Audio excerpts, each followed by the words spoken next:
Hi, welcome to the Future of Fitness podcast. I'm Nick Cornell, founder of Trainer Plus. On this podcast, we focus on the intersection between fitness, technology, and healthcare. The aim is to take an objective approach to the business of fitness using science, math, and research to have a very real conversation about the state of the industry and how it's evolving. Today, I am very excited to have with us Dr. Greg Wells to talk about the impact of COVID-19 on fitness and sports industries. Dr. Wells is a scientist and performance physiologist in translational medicine at the Hospital for Sick Children. His research is focused on improving the outcomes in children with chronic disease using exercise. He's the former director of sports science for the Canadian Sports Centre, where he acted as a physiologist for over 200 international level athletes, author of 3 best-selling books, Super Bodies, The Ripple Effect, The Focus Effect. You may also recognize him as the host of Super Body series for CTV during the 2010 and 2012 Olympics. I know I do. A travel expedition adventurer, an endurance athlete who's participated in some of the most difficult distance events in the world, and also the founder of Wells Performance, a consulting firm on a mission to elevate how we live our lives and work in life. So quite the resume. I can't think of anyone better to talk about the topic today with a combined knowledge of respiratory disease and illness and fitness and sports performance. Greg, thank you so much for joining us today. Yeah, it's great to be here. Thanks for having me on your show. Yeah, absolutely. There's so many things I want to talk about, but I just wanted to focus on the science around COVID-19 and the impact on the sports and fitness industries in particular. So before we get into the specifics about the industries, just wanted to talk what we know from the science about the disease and sort of spread itself coming from your healthcare background and from what you know. So there's still a lot of information out there coming out all the time. From different sources and sort of trickled out and hearing underlying things. So just what is the latest research, what from your research and what seeing from your background, what is the latest research showing about just exactly how the disease spreads? Great question. So before I even answer that, I'm just going to say, I have a PhD in respiratory physiology. I'm an exercise physiologist. I do research at sick kids in translational medicine, but I'm not an MD. So this is not like medical advice. This is me interpreting the research as a PhD scientist and happy to do that in the fitness context, but just so people are super clear and I stay in my lane, because I think that's always important for us to do, is to stick to our expertise. So in terms of what I'm really interested in right now with regards to COVID-19 is the growing consensus that seems to be emerging around the fact that COVID could be transmitted from an airborne perspective. So we know that it's transmitted in droplets. And if you were to cough, for example, that the viruses that have been sloughed off in the respiratory tract, which was what happens, the virus infects the respiratory tract and all the cells that line this respiratory tract. And when COVID-19 takes over those cells to replicate itself and that those cells explode and spread that virus all over the place, it spreads throughout your body. And then it also wants to transmit itself to other hosts as well. And the way to do that is by getting you to cough up mucus and phlegm. And when you do that, those droplets shoot out of your mouth and into the environment. In those droplets, they're loaded with COVID-19 viruses and many other things too. And if you are in close proximity to someone and you get hit by a face full of those droplets, then the likelihood of that virus being taken into your nasal tract, your mouth, your eyes is quite high. So that is why we have those distance recommendations of 2 meters away from people. And the way to think about that really is just like, imagine being outdoors in the winter at a bus stop and you're watching people breathe, that steam leaves the mouth and you can just see how far that steam sort of leaves a person, right? You can see that it goes at least 5-6 feet before it sort of dissipates. It's exactly the same sort of thinking. If you cough, then the projection of those particles is much more. So if you cough, it's not 6 feet, or not 2 meters, it's 30 feet, it's 5 meters. So it's significantly more. Therefore, that's why we're recommending the use of masks, especially in an indoor environment, because if you wear a mask, then you prevent your droplets from being transmitted large distances. We know that if one person's wearing a mask, then it reduces the risk of transmission of COVID-19 and colds and flus and a number of other things significantly. If both people are wearing a mask, it reduces it to about a 1% chance of it being transmitted. So it's extremely effective, which is why we're recommending, and when I say we are recommending, I should say like the medical authorities are recommending the use of masks, especially indoors. Outdoors is not as important unless you're in close proximity to other people. So anyway, what I'm most interested in right now is the transmission via airborne particles, and a consensus seems to be emerging that is in fact the case. But it's all sort of wrapped up in what I just outlined there. Yeah, so I think that's where I think there still remains a little bit of confusion between the difference between large droplets and small droplets and what airborne transmission really means, right? Because I think at the start of it, it was understood that if you were within 2 meters of somebody and somebody coughed, or there was sort of that direct larger droplet that drops to the ground, as we've seen in like the demonstrations of it, that was the initial concern. And now there seems to be more consensus and more research coming out that it is smaller droplets, and we've heard that term airborne transmission, that it can go out from your breath and linger in the air. So are you talking more about the latter when you say that's sort of where the science is starting to lead, that it is sort of these smaller droplets that do linger in the air and can linger in the air in certain circumstances? Correct, that's exactly right. So the way to think of it is in terms of like a large droplet would have a large number of viruses. Therefore, the load of those viruses, if you were to take that molecule or that droplet in, would be quite high. You can go right down to very, very small microscopic droplets, which linger in the air much longer. Those would have a much lower viral load.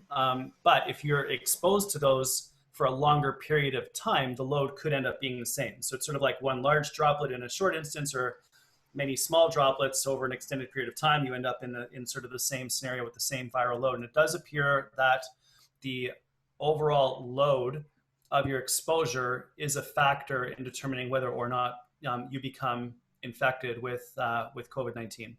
Right, and I guess that goes to sort of a question that I'd asked you, sort of leading up to this, which was, it seems to be, to help clarify what I was reading was, and this is why enclosed spaces are particularly higher risk, right, than outside, because in that enclosed space, if there is a breath in the air that does have potential COVID particles in it, the longer that you're in that space and breathing it in, the more likely you are to get infected with it. So it's sort of a factor of, how long you're in that space, how enclosed that space is, how well the airflow circulates in that space. Sort of those all are sort of combining factors to see just how high the risk is for transmission if there is whether they're symptomatic, pre-symptomatic, or asymptomatic person in that particular space. And that's sort of the risk factor of any indoor activity, regardless of where you are. Exactly. And that's the same thing that we're concerned about when it comes to an airplane or a restaurant or having people over to your house or anything. So, and of course, the volume of air in those spaces are all different. The filtration of air in those spaces is different. So like, yes, that's exactly the case. And that is exactly what we're trying to figure out. And so those are all factors to consider when you're trying to figure out, where am I going to go? What am I going to do? I'm largely derived the majority of my income last year from public speaking, traveling the world, flying all over the place. Clearly, I'm not doing that. Yeah. Even got invited to go to a session out west in Alberta this year in August, in a month from now, and I basically declined. I said we have to do it via Zoom because there's no way I'm getting on an airplane right now. And I know that there's amazing procedures that are being put in place by airlines to keep people safe. And at some point, we're going to have to get back to travel. But right now, I just feel like the risk is too high. So I'm just trying to do everything virtually. But, that's to each their own in terms of what they're comfortable with in terms of risk.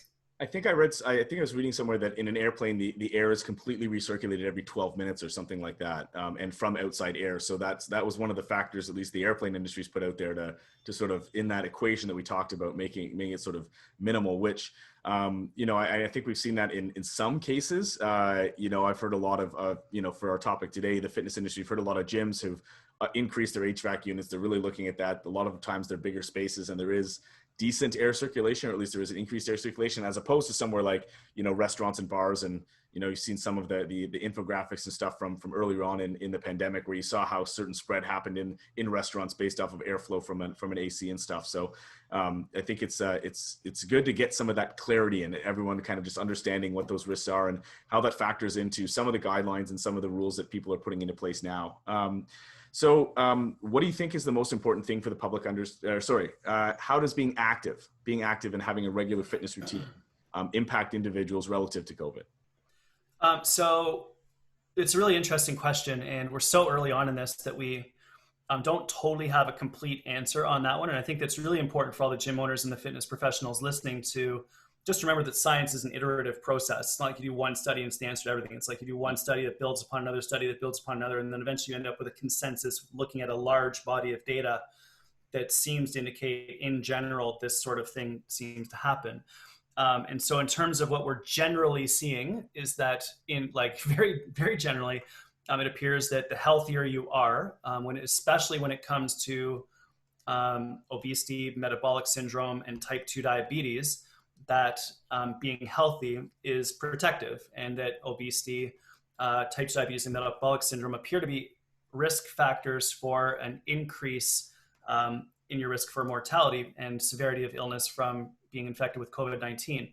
Sort of someone that this has actually had a positive impact on is Boris Johnson, the UK Prime Minister, who admittedly was not healthy, was not eating well, did become infected with COVID-19, was hospitalized and had a severe case, and he's come out now and is running every day, and he's doing it publicly around Buckingham Palace, and he's saying, I wasn't in shape, I wasn't healthy, and he's committed now to trying to get this message out that being fit is in fact protective for your resistance, for your versus increased risk of mortality and severity of disease in COVID-19. Now, the exact effect of exercise on COVID-19 is I have not seen any research on that yet. We do know that consistent exercise lowers your risk of getting a cold or the flu by about 75%. And so we know from a perspective of colds and flus that exercise is effective, and exercise improves the immune system, which is our ability to fight off invaders. I would imagine that something similar is probably the case with COVID-19, although I'm totally hypothesizing and I'm super biased because I'm an exercise guy. But the reality is we have no data on that right now that I have seen. There may be some out there that I'm just missing. And if anyone's got a study that they've seen on that, I'd love to see it. But I haven't seen anything specific. But in general, I think it's fair to say that general overall health is protective, certainly against increased severity of the disease and mortality. And I think that we can say that exercise is generally an upregulator for our immune system and helps to keep us healthy. Although the specifics around exercise and infection regarding COVID-19 is undetermined as of right now. Yeah.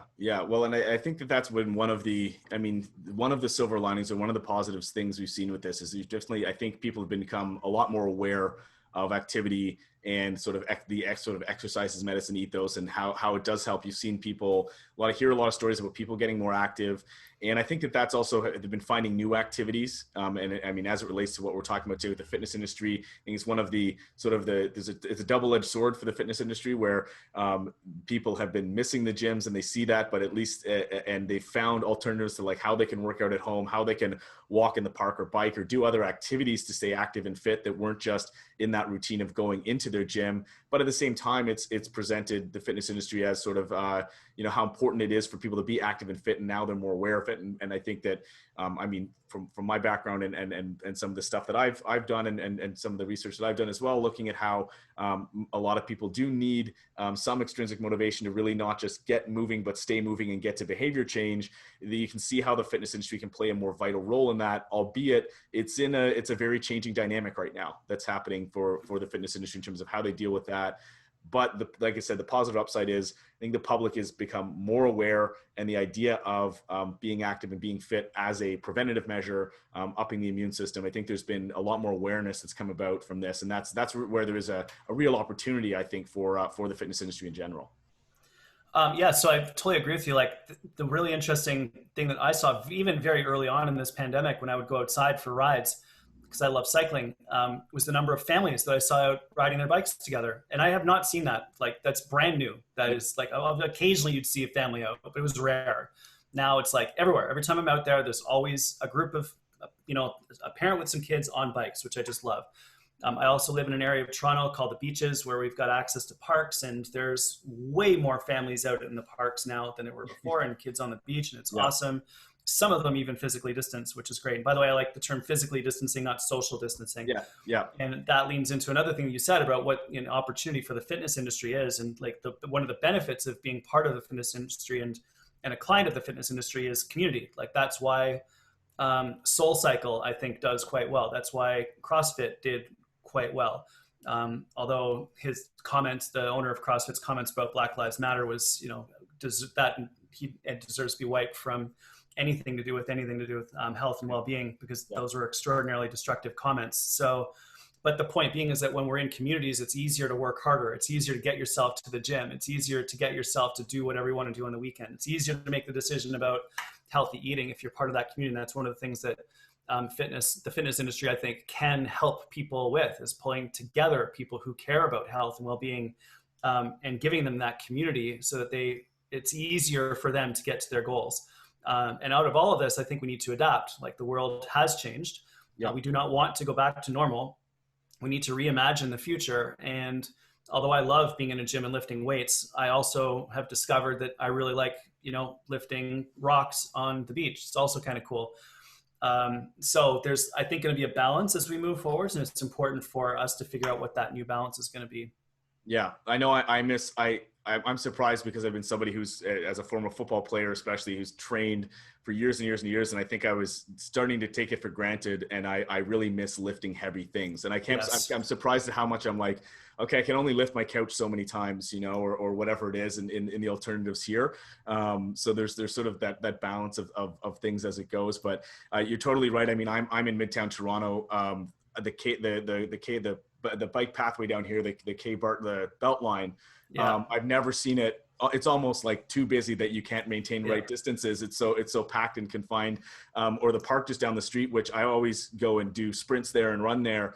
And I'm always surprised. I'm like, this is such a great space, and I can't believe how little it's used at times. And then the last couple of months, I mean, you go there on a Wednesday night and it's just packed with people and all kinds of activities and families out there, and everyone sort of maintaining their distance. And it's a different feel. Like, the energy is different. You see like definitely a vitality to it. And I think it's really nice to see, and sort of refreshing to see. We'll see how that, hopefully that continues in the future. Of course, it'll get cold soon enough, and we'll see how that impacts things and the activities it is. So, okay, I think the big question here is, with gyms reopening now across the country, we're still waiting on news in Toronto here, being the last area to be able to reopen gyms, hopefully this week. I think the question everyone just wants to know is just, how safe is it to return to the gyms? What are the risks in returning to the gym? Got it. So if you look at the classification of various different activities and various different places to go, it's quite clear that going into a gym to exercise is a higher risk activity.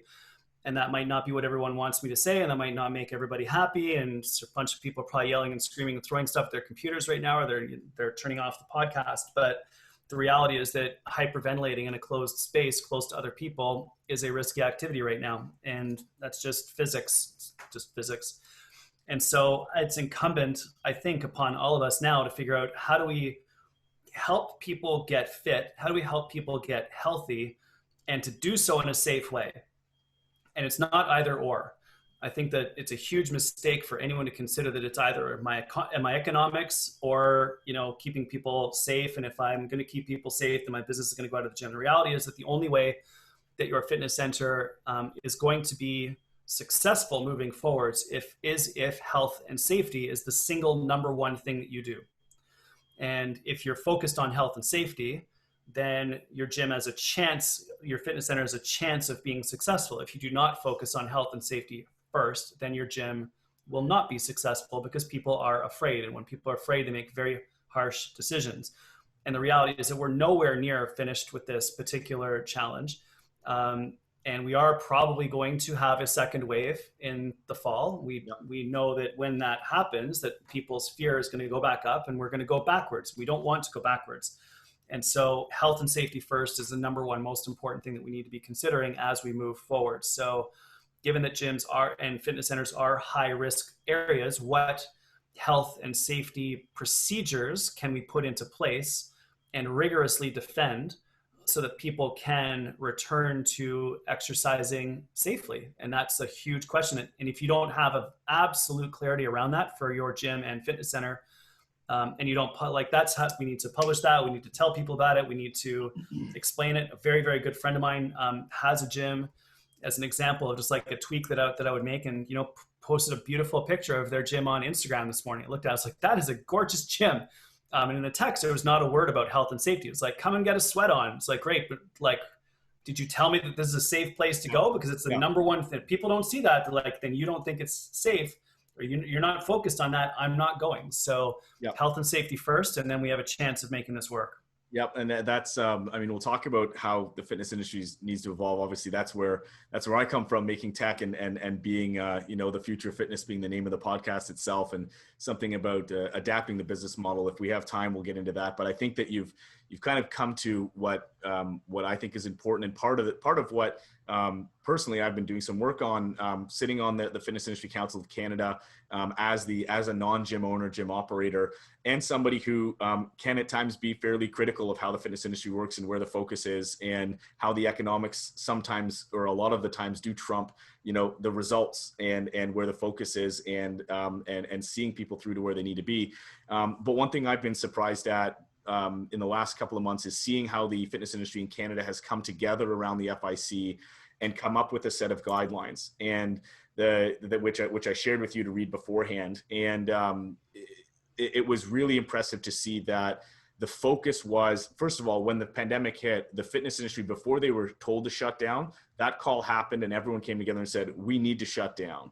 For the public health, we need to do this. And they said that first ahead of time, which again, like, I was like, okay, these guys, they get it. This industry gets it. These people get, you know, health and safety. When they put these guidelines together, the first focus was, how do we do this in a way that's safe for our staff and our members, and is also conscious of public health, and putting those guidelines together. So those guidelines came together, were sort of reformulated, and then were sent to the provincial governments as a baseline, saying this is what we want to do as an industry. And the idea was, if we put it out something that is, you know, puts the bar up here for the industry, and the government then, you know, sort of dictates that down, sets that as what gyms need to do to be open, then we're going to make sure that there is a general consensus across it, that even if these clubs aren't part of that particular group and listening to this, that we can ensure that we can re-earn public trust, and that gyms can open safely and with health in mind. So you had a chance to read those guidelines and sort of go through them a bit.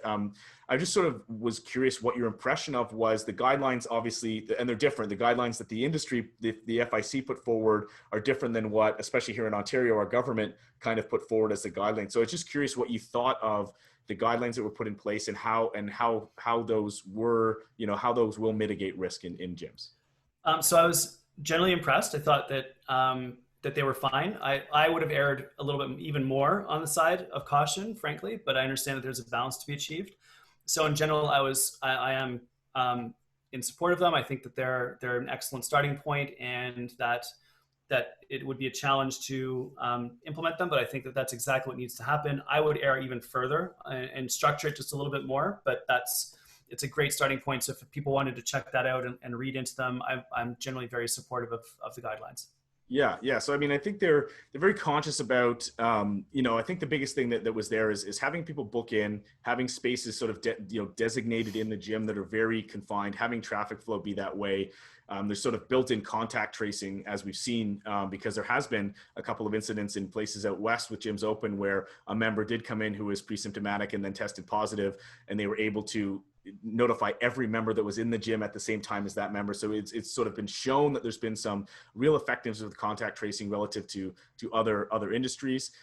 So yeah, there's some really good stuff in there. They're very much more aware, but there's also challenges, like we coming back to the thing we could have started with, which was, you know, how this thing is transmitted and the reality of different types of exercise. So I think the biggest sort of gray area still, and there's still some debate about this, definitely within the industry, about how to do this.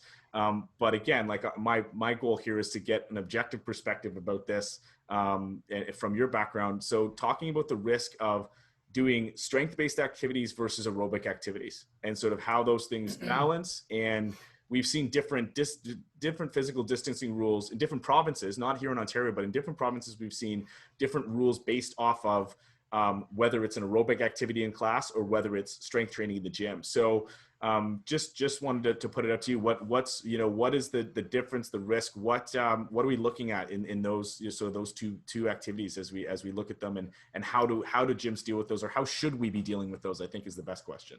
Got it. So in terms of my answer, just to try to make my answer as scientific as possible, so it's not Greg's opinion, it's just sort of like, let's follow a logical sequence of thinking. So when we exercise, we stress our muscles. When you stress our muscles, you break down protein, carbohydrates, and fats into acetyl-CoA. Those go in your mitochondria. Your mitochondria break them down and create energy. And the outcome of that is CO2. You then produce CO2. You got to get the CO2 out of your body. Therefore, you breathe hard. And so the more stressful the exercise is, the harder you are going to breathe. That goes for strength training and aerobic type training. So when you're breathing hard, you then expand and contract your rib cage, so that air moves in and out of your lungs. Most people's lungs are anywhere from 2.5 to 5 liters. And so every breath is that much air that moves out in and out of your lungs. When you're at rest, you probably breathe about, maybe 6 to 10 times a minute. When you're exercising hard, it's 20 plus times per minute. So, it can be anywhere, just do the math, like let's say 20 breaths times 5 liters is, let's say it's 100 liters of air that's moving in and out of your lung every minute. That if you're doing a spin class, for example, right? So that's an enormous amount of air that's moving in and out of your lungs. Now, if it's moving in and out of your lungs, that also means that there's humidity leaving your lungs. And if there's humidity leaving your lungs, then those, and you're infected with COVID-19, then the little water droplets that are leaving your lungs are full of COVID-19, which then would spread around the room. And, anyone in the room who's also hyperventilating would bring those in. And actually, when you're hyperventilating, the air goes much deeper into your lungs, and there's less cilia the deeper that you go, to protect you, and less mucus to protect you, and all those sorts of things. So basically, the harder the exercise is, I would say, and the harder you're breathing, the more you're potentially a spreader, and the more that likely it is that you are going to contract COVID-19 if you're in that space. And so when it comes to strength training in general, I would say that people ventilate less than they do when they're doing a cardio class, like a rowing class or a spin class. So I would classify those as being higher risk than strength. And so a bare minimum, like absolute bare minimum, that I think would be even remotely close to being safe would be 2 meters. And the reality is that even that in a spin class, I would never go into a spin class if I was 2 meters apart. Like I'd be double or triple that. And if I was in a strength training scenario and someone came within, 2 meters of me, I would be really pissed off.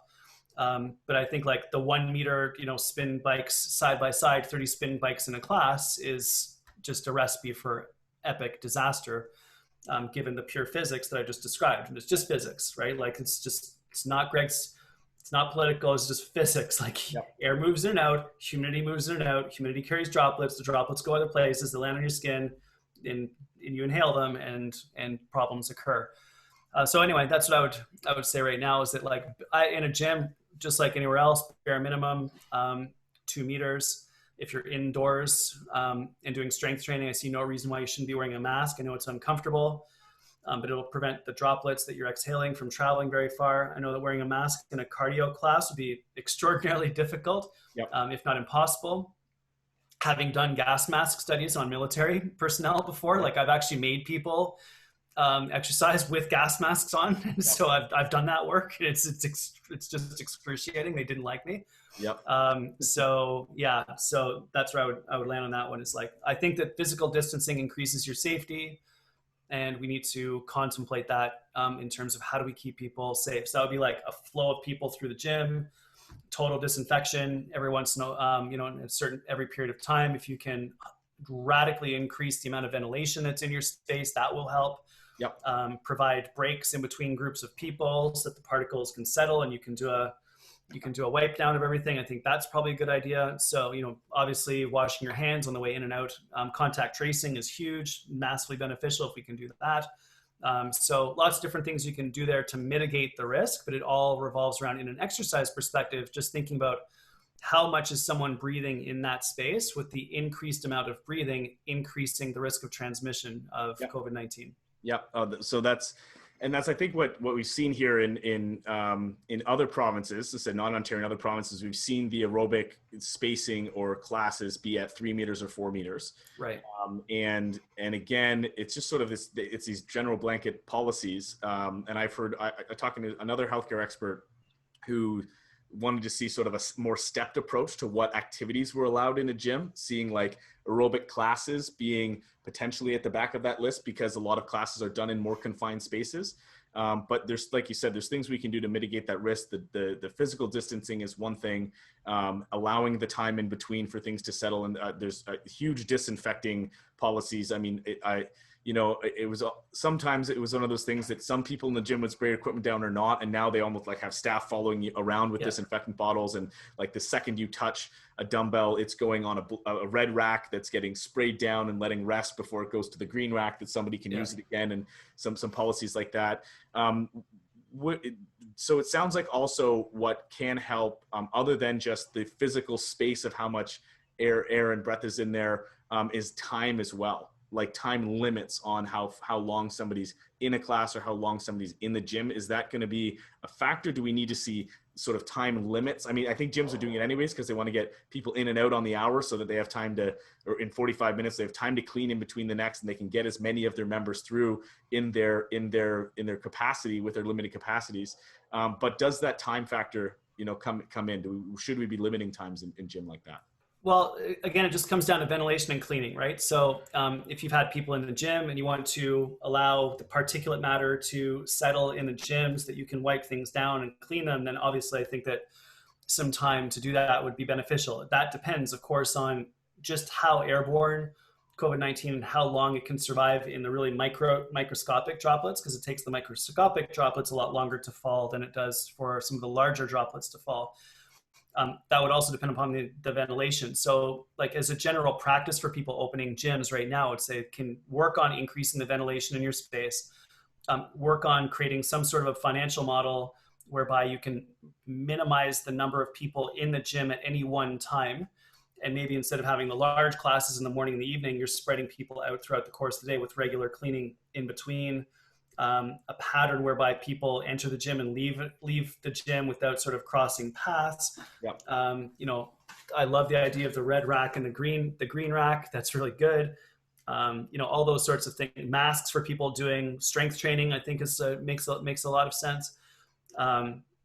So yeah, all of those different things would be a factor. And I think time is one of them. And I would love for us to really consider that in order for us to do that, in order for us to take the time to increase the safety, that obviously has financial repercussions. Yep. And what I would love for us to do is to really think about the fact that these financial repercussions are going to be extraordinarily severe if we don't all do this. Like imagine that there's a second wave and there's an outbreak in a number of different gyms, the media will be all over it and nobody will go to the gym and the industry will be radically changed and it will not come back nearly as fast, even as this one 4.5, 5 months in. Yeah. So this long-term view is going to be really important. And I know that some people will be like, well, if it's long-term view, I'm not surviving. And in which case you need to make a financial decision about, are you going to kill people or are you going to keep your gym open? Yep. Are you going to keep your gym open and kill people, or are you going to, adjust your business model? Adjust your business model? Yep. And I think that the adjust your business model is something that we've seen a lot of trainers do. Yes. Which is really interesting. I was going to say that. I mean, I've seen it firsthand with our software, right? And it's something where at the start of the pandemic, I put out a bunch of content about how to adapt, how to offer new services, how to go from, instead of selling these big packages of personal training, how to sell services like programming as a service, giving that person the program in their home, lower cost point services that still have a lot of value for people that are in between the sort of big package or just streaming your content and then trying to charge for streamed content, where most people aren't going to just get that one-way content and be okay to follow through on it. And I was, and I'll be really honest about this. I've been honest with the industry about this. I was surprised at how slow the gyms were to adapt to it.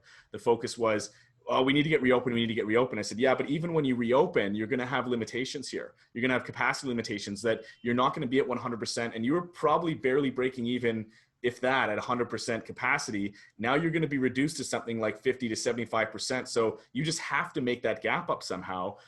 here's a way you could be selling programming as a service, getting your trainers back to work, getting your members engaged, getting them active at home, retaining them so when you can reopen, they're going to come back, and start to fill that gap even now when your doors are closed before you reopen. And then when you reopen, this model works and it translates for what the future is going to hold. And you can reach outside of your member base and sell programming. So you have to switch from a member-based model to a more service-based model. Was sort of, oh, now the rain's going to come. We're going to get that noise. Yeah, I've got it too. It's all good. Yeah. So, and I was really surprised. There was some gyms that adapted, but most were just so focused on reopening. But the trainers overnight, boom, what is it, Nick? Give me a template. I'm going to put these new services out. I'm going to jump right on it. And the trainers did adapt. And that's one of the things I think that's going to be really, really interesting to watch as the fitness kind of evolves as we go. Think about this. Imagine this idea just as a concept for a gym owner or a fitness center owner. Yeah. Is to not think of yourself as a physical location, but to think of yourself as a community and a media company.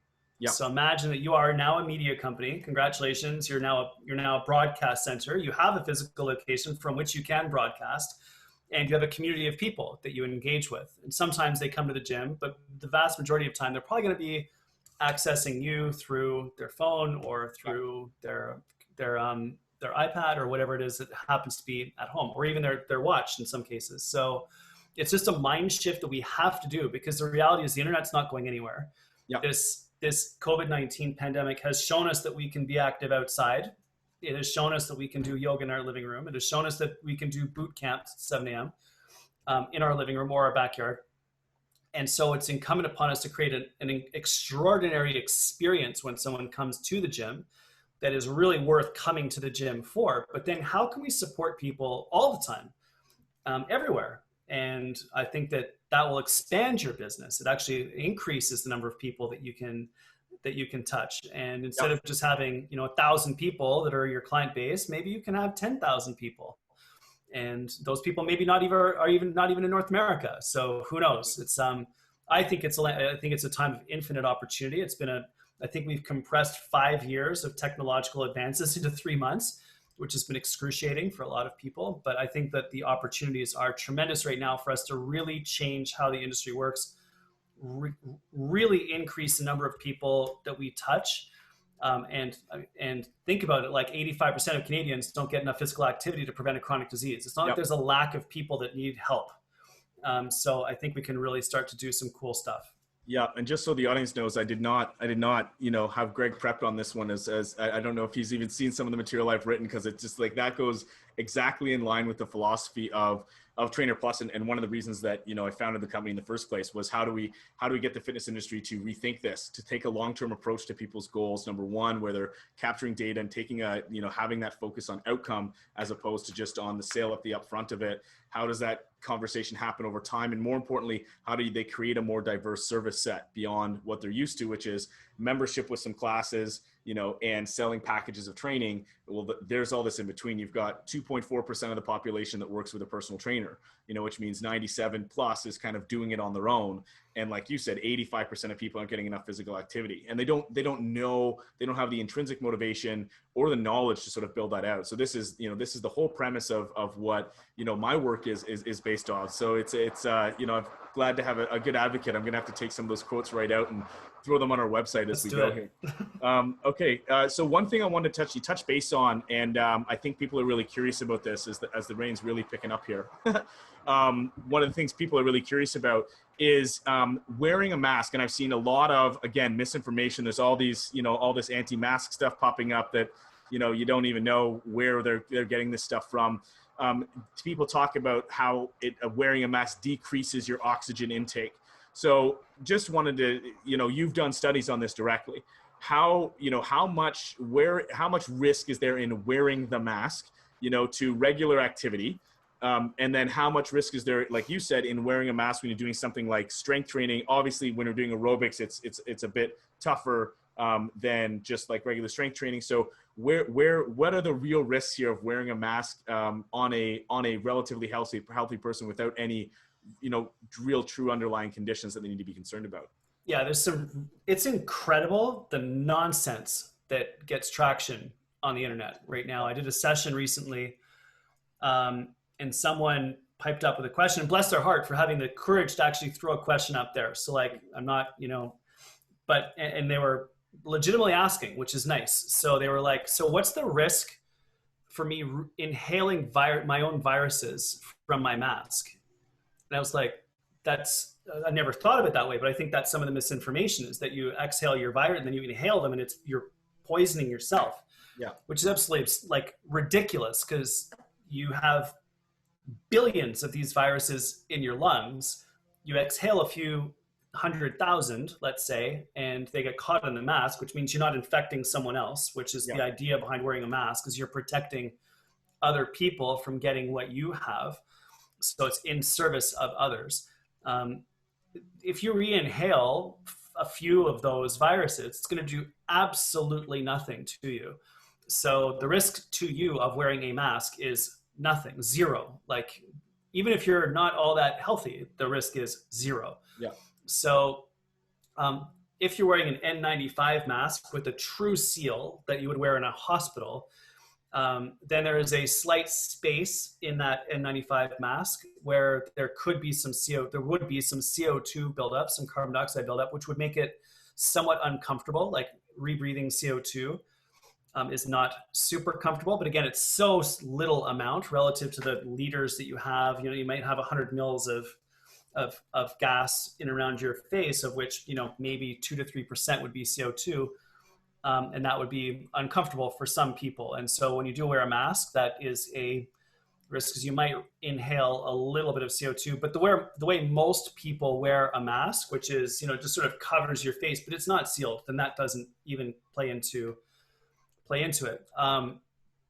In terms of the amount of oxygen that you inhale, again, it doesn't change the amount of oxygen that you inhale, even if you're wearing an N95 mask, because you're inhaling the air and it's full of oxygen. And the reality is that we are probably at 100% oxygen saturation anyway, the vast majority of us, unless you're at like the extreme limits of your capability, at max heart rate on the spin bike, hyperventilating, going up that hill, your body's screaming in pain, then you might desaturate a little bit and not have all the oxygen in your blood that you need.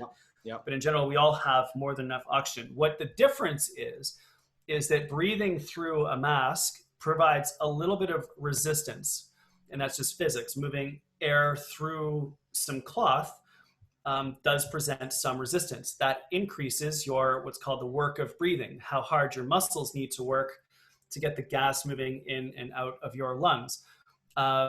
We know that your breathing muscles take up about 15% of the total work that you do when you're exercising, and that your body delivers blood flow to your breathing muscles first before it gives blood to your arms and your legs. So your rib cage, your diaphragm, your neck muscles all get supplied with blood before your legs do. And the harder your breathing muscles work, they will steal blood from your arms and your legs. And so if you're doing strength training and you're wearing a mask and you're breathing hard, but you got to work to get air through that mask, you're actually probably going to steal a little bit of blood from your arms and legs, which would make it feel like that exercise is a little bit more difficult. That is actually a very cool training effect, because then if you were to exercise without the mask, your breathing muscles are going to be stronger. And that is actually the basis of my PhD research, my doctoral research, which was on swimmers. And when we trained their breathing muscles, they were able to go faster at lower lactate levels. So it's actually a good thing. So I would quantify it as being like zero risk, infinite benefits for the people around you in terms of you're not going to infect anyone else. If there's 2 people wearing masks in the gym, we can be relatively assured that there's about a 1% chance of either of you transmitting COVID-19 to each other. If neither of you are wearing a mask, it's about 70%. If it's one of you wearing a mask, it's like 30%. So like, the benefits are absolutely enormous for us to wear a mask. The risks are essentially nothing. You do experience a little bit of an increase of work of breathing, but there's a training effect of that's actually beneficial. So that's my take on it. And if you read some sort of whacked out conspiracy theory that masks are poisoning you, or you find yourself in the anti-mask movement, you need to give your head a shake and realize that you're hurting a lot of other people, and you probably shouldn't be in the industry at all. If your mindset is in that space, you need to find somewhere else because you're not helping people, you're killing them. So yeah, that's where I land on that one.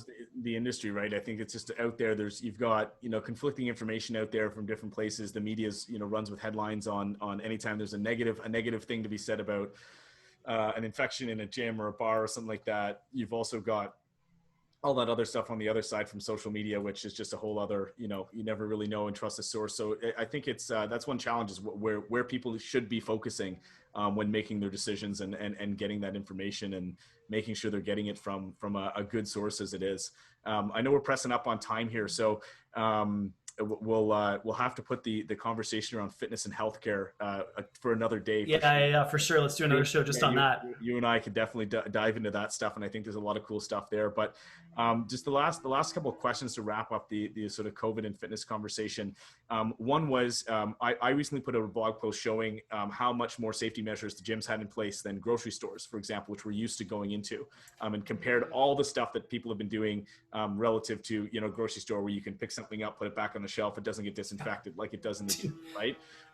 There's lines on the floor, but every time I'm in the grocery store, somebody's passing within 6 feet of me, and you're like, it's not every rule's kind of followed, whereas in the gym it's very strict. There's contact tracing kind of built in. So what would you say? I mean, how would you say? Now I want to be clear, I didn't say that gyms are safer than grocery stores. Was not my thing. I said this is how gyms, the measures gyms are taking to be safer than grocery stores, was sort of the premise of it. So what would you think, if people think about the regular activities they've been doing, and how do those things compare? Is it just sort of the breathing mechanisms that we talked about that make gyms at higher risk if they've got all these other safety protocols in place relative to retail and grocery stores? From my perspective, absolutely. So for sure, moving through any indoor space where you're confined and close to other people, we know that proximity to other people is a risk factor. We know that increasing amounts of ventilation is a risk factor. As we've discussed, we know that touching objects, like touching your face, touching another object, and then someone else picking up that object and then touching their face, is a risk factor. Yeah. And so when we mitigate all of those factors, we can actually create a really safe environment. And that's what we should be focusing on right now. Is just like, how do we create a really safe environment so we can all get healthy, we can all get better, we can all do so in a way that's safe, and then we tell everybody about what we're doing, so that we're radically transparent about what our actual safety practices and protocols are, so that people feel good about coming to visit us wherever we happen to be to do the work that we need to do. It's a funny blog post. I would still classify gyms as like way more risky than a grocery store, only because of the ventilation issue. But you're right, people don't conform to the rules for a whole bunch of really crazy reasons. And what we need to do right now as a society is just like, buckle down. We're not through this yet, but we're doing the right thing. We've done a great job to get to the point that we're at here in Canada. I wish I could say the same about the States, but I know that there's some states that have done a great job and others that are certainly not doing a great job. And when we bury our heads in the sand about this, that's when things go off the rails. So there's a very simple path forwards. And the more we come together and do this together as a community, the faster we're going to get through this. And I want us to get through this super quickly so we can all craft and reimagine a beautiful future that makes all of us so much better. So that's what I'm hopeful for. Perfect. I think that's a good place to end. And I know you got to run, and I really appreciate taking the time today. Is there anything else that the fitness industry needs to know about your work and something that they can benefit from it? I think that, it's just an honor to be on your show. It's an honor to contribute. It's an honor to try to help people. I hope I haven't offended anyone. I'm just trying to, make it as good as possible for as many people, so as quickly as possible we can all be successful in whatever that happens to look like. I want us to be successful in terms of our impact. And if we're successful in terms of our impact, then the positive economics will follow. So I just want all of us to get better. And if anyone wants to touch base with me or tell me what you thought about the show, just ping me on social. All my social media are at Dr. Greg Wells. So happy to chat to anyone. Yeah, and I'll make sure to put that when you've got to run. So, but I'll put that afterwards. All the information there. And no, we really appreciate you being on, and that perspective I think is so important. That objectivity coming with it, and speaking just truth to what the science is showing. And I think that's absolutely the most important part. An essential part of what we do here. So thanks very much. I know you got to run and duck off here. I got to run. Take care, everyone. Thanks so much. Okay. Thanks a lot. See ya. Cheers. So everybody, that was Dr. Greg Wells. Just if you want more information about what he does, it's got some incredible work out there. It's just drgregwells.com is the website. You can check out his books that he's written about performance and it's the super bodies, the ripple effect, the focus effect. He also runs a course on the ripple effect that you can check out on how you can perform better, not just in activities and sports, but also just in life in general, for everybody to take little steps towards it. Some really fascinating stuff he's put out there. I thought that was a really, really neat conversation. I really wanted to hear from somebody who comes from a science background, a scientist who comes from that respiratory research background. I think it's really important to have a really honest conversation right now about what's happening there. So was really, really happy with that. Again, it's drgregwells.com. And like he said, all of his social media handles are the same thing, Dr. Greg Wells. So if you want to follow him, there's a lot of good content out there as well. And we're definitely going to have him back on the show to talk more about the future of fitness and healthcare and how those two fields relate, which is, the stuff that I really geek out about most of the time in our content and in general in my conversations. So thanks a lot. So look out for more podcasts and videos from us at Trainer Plus. Subscribe to our YouTube channel to get access to all the videos we put out there, both our podcasts, other webinars that we do, other stuff that is sort of out there in general. And very soon you'll be able to, or maybe now you'll be able to subscribe to the Future of Fitness podcast on Apple, Spotify, or where you get your local podcasts. We are going to be having more guests on here from the fitness industry themselves to speak about, what they've done, what's happening with reopenings, especially right now, that being the topic. And as we go, we'll have more on to talk about how the industry is changing, how it's evolving, what the future of fitness has to hold. If you're a gym owner or trainer, of course, check out our tools at trainerpl.us. You can see the website hopefully in the description below or on the screen as we go. And was really happy to hear that just challenge you in the fitness industry, especially to think about like what Dr. Wells said there, and what is my ongoing challenge to the fitness industry, which is how can we do business in a way, given the current state of things, that we can actually help more people, and get better outcomes as it goes. So that's the challenge I think is out there. That's what I'll leave you with today. And I look forward to coming back and look for more content from us as we go. Thanks. Happy training.